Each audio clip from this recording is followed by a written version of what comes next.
In the last episode of this series, we saw Buck Baker take his first championship after having 2 consecutive runner-up finishes.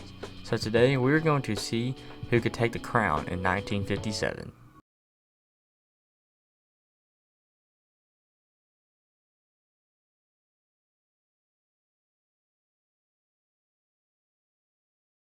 In 1957, we had 12 full-time drivers: Jim Paschal, defending champion Buck Baker, Fireball Roberts, 3-time champion Lee Petty, Speedy Thompson, L.D. Austin, Tiny Lund, Johnny Allen, Marvin Panch, Jack Smith, Brownie King, and Billy Myers. In the opening 11 races, Marvin Panch would win the opening 2 races at Lancaster and Concord. Fireball Roberts would win race 3 at Titusville and then would go 3 in a row at North Wilkesboro, Langhorne, and Charlotte. Jack Smith would win the race at Concord, and defending series champion Buck Baker would win at Hillsboro and Weaverville. So after the first 11 races, Marvin Panch would have the lead over Fireball Roberts. Over the course of the next 11 races, Marvin Panch would actually hold on to his point lead, but the lead would be shrunk despite Panch winning race 12 at Spartanburg. And the first 22 races done, this seemed to be a showdown between Fireball Roberts and Marvin Panch. At Newport, Fireball Roberts won while Panch finished second and shrunk the gap to 39 points.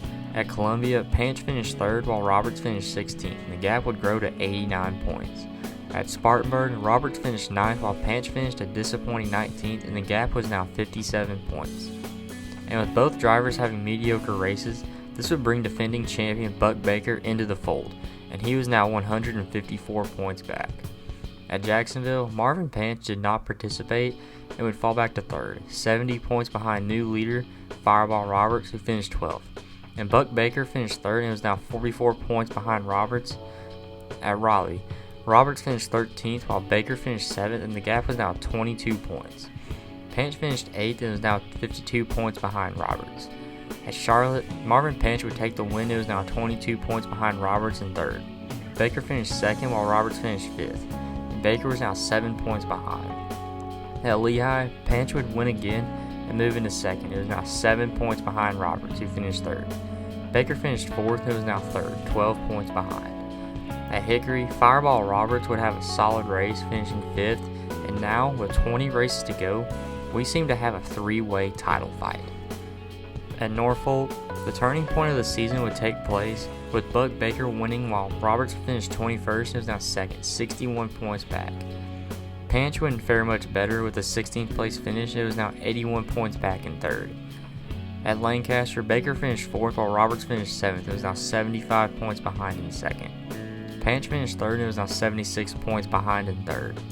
At Watkins Glen, Baker would dominate and win while Roberts finished 2nd, and Roberts was now 90 points behind.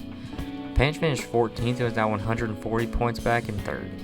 At New Oxford, Marvin Panch had a bounce-back week, winning the race while Baker finished 26th and Roberts finished 31st. With this result, Panch moved into second, 44 points behind, and Roberts slipped back to third, 100 points back. At Old Bridge, Panch finished 4th while Baker finished 7th, and Panch was now back by just 30 points. Roberts finished 6th and was now 96 points behind. At Myrtle Beach, Baker finished 4th while Panch's momentum would come to an end with a 13th place finish, and he was now 66 points behind in second. Roberts finished 3rd and was now 81 points back. At the Southern 500, Panch finished 3rd and Baker finished 5th, and shrunk the gap to 56 points. Fireball Roberts had an abysmal race, finishing 33rd, and was now 159 points back. At Syracuse, Fireball Roberts was only contender to participate, and he walked away with a 5th place finish, and he moved up to second, just 4 points behind Baker. At Weaverville, Baker scored a solid 2nd place finish, and with 11 races left in the season, Baker, Roberts, and Panch were all only separated by just 85 points. At Langhorne, Baker finished 5th while Roberts finished 17th. He was now 78 points behind. Marvin Panch finished an abysmal 34th and was now 170 points behind. At Columbia, Baker would win the race while Roberts finished 15th and was now 140 points back. Marvin was now 200 points behind with a 6th place finish and was now out of contention. At Shelby, Baker won again while Roberts finished 14th and was now 199 points behind Baker. At Charlotte, Roberts finished second while Baker finished fourth and slightly shrunk the gap to 189 points.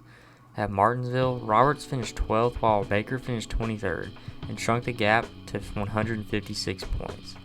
At Newberry, Roberts won the race while Baker finished second and only shrunk the gap to 146 points. At Concord, Roberts made a back-to-back win while Baker finished 9th and was now 99 points back. At the penultimate race of the season at North Wilkesboro, Baker finished 6th while Roberts finished a horrible 21st and was now 139 points back. And with the finale only having 31 cars, Baker would clinch his second championship a week early over Fireball Roberts, and to cap off his championship-winning season, he would win the finale at Greensboro. So either way, in 1957, Buck Baker would go 2 in a row and only be the second driver to do so. Baker would start on the back foot early, missing 2 more races than everyone else, and just clawing his way to the lead over Marvin Panch and Fireball Roberts. And despite having a close 3-way battle, Buck Baker would be the one to rise to the occasion and take home his second consecutive championship. Well, that'll do it for today, guys. Thanks for watching, and I'll see you next week for another video.